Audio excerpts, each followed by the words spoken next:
So a lot of people come to us because their UCAT score isn't improving, and they'll have probably read things on Reddit like just grind through more questions, which sometimes doesn't apply to that person and might actually be reinforcing the problems and making it worse. So as part of our UCAtalyst method, which you can check out for free on the website, we have a small element for people whose scores aren't moving. And it's a 4-step process that I'm going to take you through now to show you how we took one of our typical students who struggle around the 1750 mark and how we got them to get to the top 5%. And I'll show you with that example how we take them through that 4-step process. So we'll take our student who was stuck on 1750, let's call them Fred.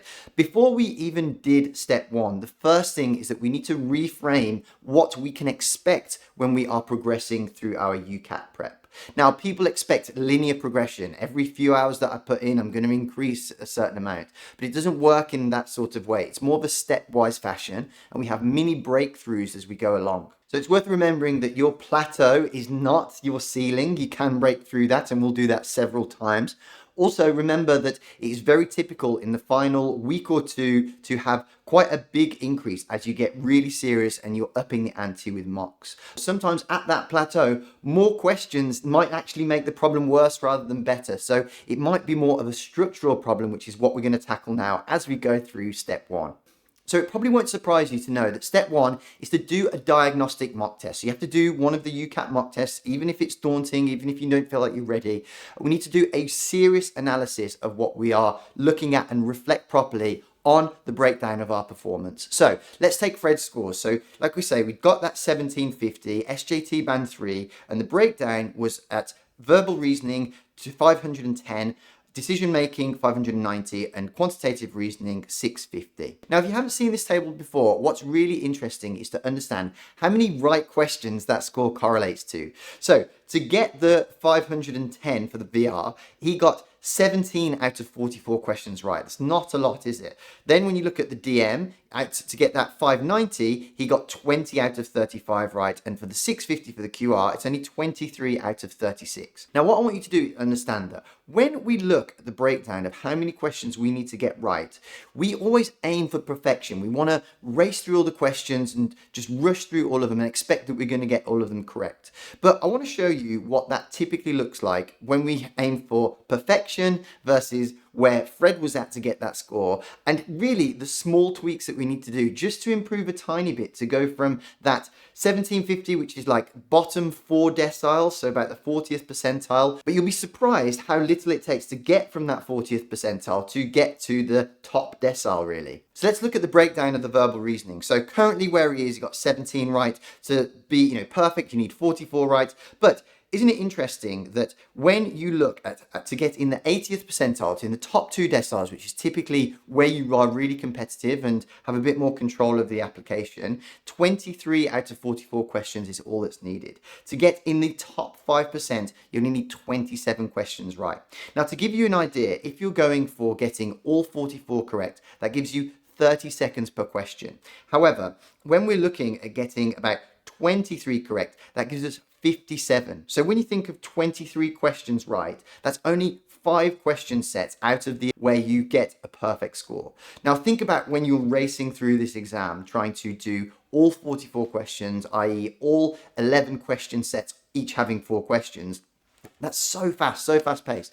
But actually, if someone said to you that you can do just 5 in 22 minutes, so that's like over 4 minutes per one, if all you concentrated was getting a perfect score on those 5 question sets, you would probably do a lot better, and you can get that 23 marks without having to fret over the other things. Now, that is just to give an idea of really how little you can do and still do well. But then, of course, if we wanted to push it and get those 27 questions correct, which puts us in the top 5%, 39 seconds per question. But this is where we can be smart and tactical about how we approach this exam and not fall into the trap of just grinding through loads of stuff. This is where we have to sit back and analyze how we're doing. So when we get our test, we need to be reflecting honestly. Is it a technique gap? Is it an imbalance in how we're approaching the sections? Is it mental fatigue? Are we not getting answers right because we're too slow, because we lack accuracy? Maybe we don't have the right technique for a certain question, or maybe we're approaching it with the wrong strategy like I talked about. So analyze each section separately and ask yourself the following. Is it a lack of speed, accuracy or specific question types?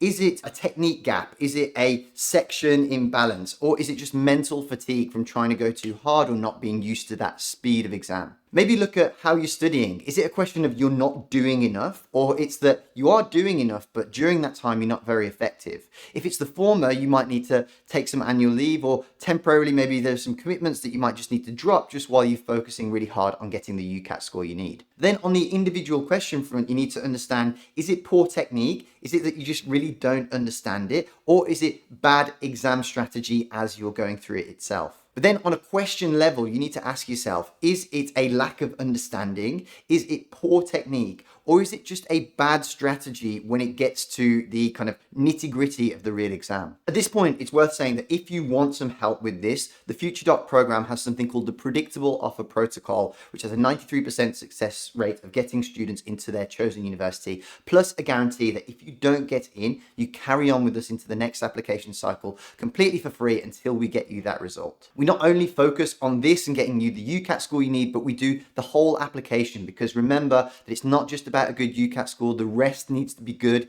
The rest can compensate for a bad UCAT score. A good UCAT score alone won't get you in if you've ignored the rest, so it's important to submit a really strong, comprehensive whole application. So to get Fred out of that 1750 slump, here are the three things that we told him to do. The first one, which applies to a lot of students, is get rid of the calculator as much as possible. Invest the time to become confident in your mental maths and save yourself loads of time by not needing to use the calculator. One of the biggest time savers in both the DM and the QR is that you don't actually need to know exactly what the answer is.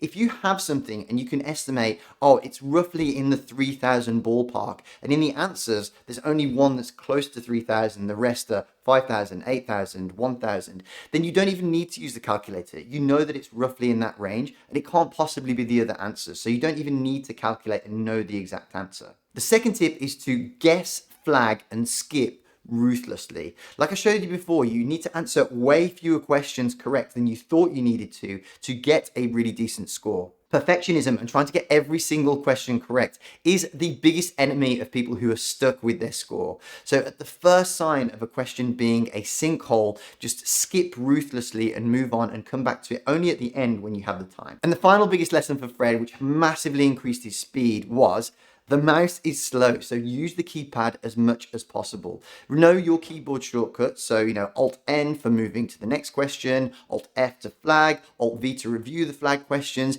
Even when you're choosing between A, B, C, or D, putting A in the keyboard to select answer A. These are the things that save around 8 seconds per question on average, which over the course of the entire test saves about 4 or 5 minutes, which is huge in the context of that speedy UCAT exam. Then the third step we worked on with Fred was to get him to think differently about how he was studying. And we introduced something to him called the token method. Now you can break this down however you want. Some people like to do one token for every 2 hours because the UCAT is a 2-hour exam, or you can break it down into a token per section or a token per half-hour amount of study that you do.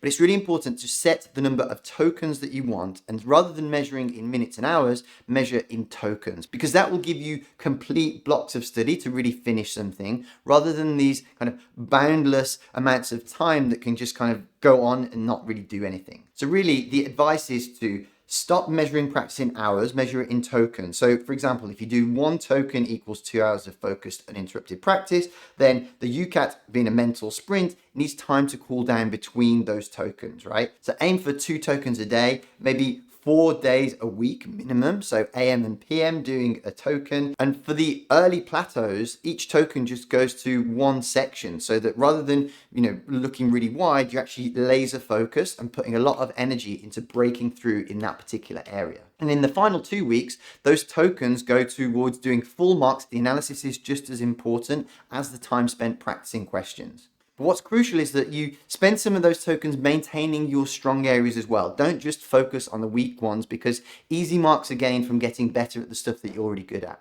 Now, one of my pro tips is, especially if you're busy and you're struggling to find the time, is use that token first thing in the morning. It's my ultimate productivity hack. For anything I'm trying to do, is the most important thing that needs to happen that day happens the first thing of that day before anything else happens, to let it distract you from doing what's most important. So with Fred, all of those things got him consistently scoring in that 2000, 2100 range. But to get him to that final step, because he wanted to go to a really top university which had a high UCAT requirement, we really needed to do step 4, which is a strong mindset shift. And really the mindset shift is internalizing that the UCAT, it's a learned skill. It's not a fixed ability. If an exam is repeatable, it's learnable. Don't let anyone tell you otherwise. When you plateau, it feels like a ceiling, but you just need to trust that it isn't. It's you building up the skills to make that jump to the next level. The students who break through and don't get stuck, who are the ones who resist the urge to give up at this exact moment, they will take time to rest because, like I say, you need to preserve that mental